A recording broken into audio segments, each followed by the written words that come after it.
என்கிறார்கள். பக்தியின் முதலடையாளம் விருந்த உள்ளமும் பரந்த மனப்பான்மையும் தான்.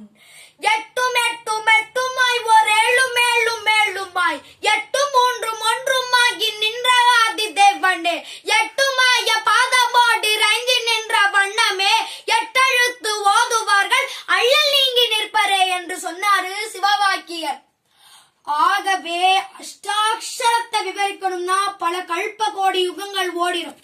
இந்த அடியை சுருக்கமா சொல்றேன். நாரம் என்றால் உலகில் உள்ள அனைத்து உயிர்களையும் குறிக்கும். அயனம் என்றால் ஆதாரம் என்பது பொருள். ஆகவே உலகில் உள்ள உயிர்களுக்கு அனைத்துக்கும் ஆதாரமாக இருப்பவன் ஸ்ரீமன் நாராயணன் ஒருவனே. நாராயணனுக்கு நிகர் வேறு யாரும் கிடையாது, இருக்கவும் முடியாது. நாராயணனை நீ பூரணமாக உணர வேண்டும் என்றால் அவன் நாமத்தை நீ சொல். தேவனாய் தெளிந்த நாதனாய் ஒளிப்பிளம்பாய் ஒளியுடன் பிறந்து உன்னுள்ளிருக்கும் நாதனே துளசி மார்பனே நாராயணா என்று வார்முறை கூறுபவர்க்கே அக்கடமே தொண்டரடி பொடியான் அருளிடுவான் என்று சொன்னாரு வேலங்காத சித்தர். ஆகவே நாராயணனுடைய நாமத்துக்கு சக்தி அதிகம், அனைத்தையும் தரவல்லது. தெரியாதவர்களுக்கோ புதிர், தெரிந்தவர்களுக்கோ நெற்கதிர், புரிந்தவர்களுக்கோ பரமானந்தம். எம்பெருமான தரிசிக்கும் பொழுது திருமண்ணிட்டு தான் தரிசனம் செய்யணும், திருமண்ணிடாம தரிசனம் செய்யக்கூடாது. வெக்கப்படாதீங்க, எதுக்கோ வெக்கப்படல, இதுக்கு வெக்கப்படலாமா? திருமண்ணிட்டாம அடுத்த பாசப்படி மிதிக்க கூடாது.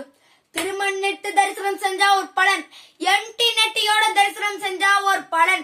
திருமண்ணிட்டே என் திருமண் நாதனை கண்டிடில்லப்பா எம்பெருமான் பள்ளி கொண்டிருக்கும் திருப்பார் கடலில் தீர்த்தமாடிய பலன் கொடுத்தோம் என்றார்கள் முன்னோர்கள்.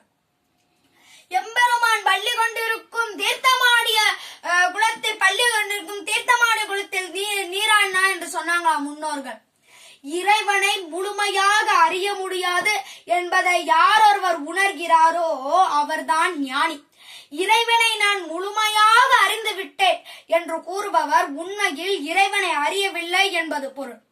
அப்பொழுது நானே இறைவன் என்று கூறுபவரை என்னன்னு நீங்களே முடிவு செஞ்சுக்கோங்க.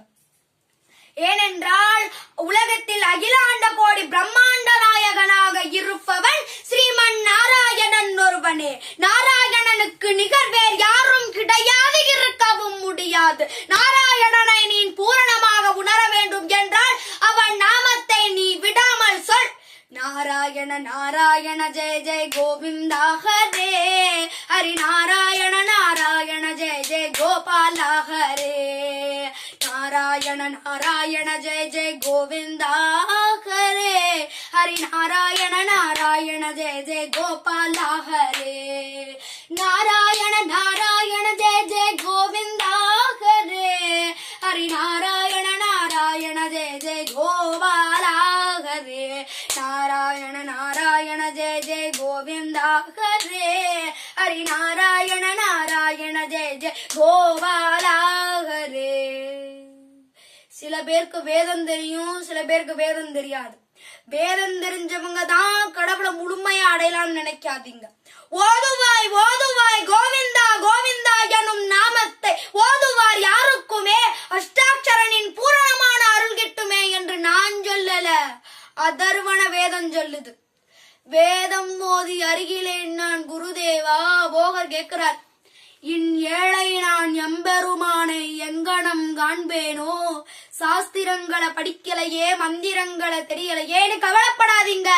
கோவிந்தன் நாமத்தை 13 கோடி தடவை யாரொருவர் அஷ்டாட்சரனை கூப்பிட்டு அழைக்கிறாரோ எம்பெருமான் முன்னின்று காட்சி அளிப்பார். பிசிக்கல் ஃபார்ம்ல ஃபிளஷ் அண்ட் பிளட்டோட வந்து நிற்பாரு என்று சத்திய வாக்கு கொடுத்திருக்கிறார் எம் மகத்திய பெருமான்.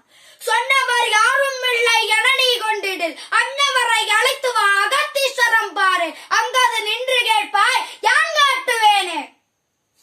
ஏனென்றால் பெரியவங்களோட வாக்கு சும்மா கிடையாது, சுவாமியோடைய நாமம் விளையாட்டு கிடையாது. ஏனென்றால் புல் பூண்டு பூச்சி அனைத்தும் கோவிந்த நாமத்தை பூஜித்து உத்தம பதவி பலன் பெற்றிருக்கின்றது. ஒரு பழமொழி சொல்லுவாங்க, உடைமைக்கு ஒரு முழுக்கு, உடையவனுக்கு பல முழுக்கு. ஒரு கிணத்துல ஒரு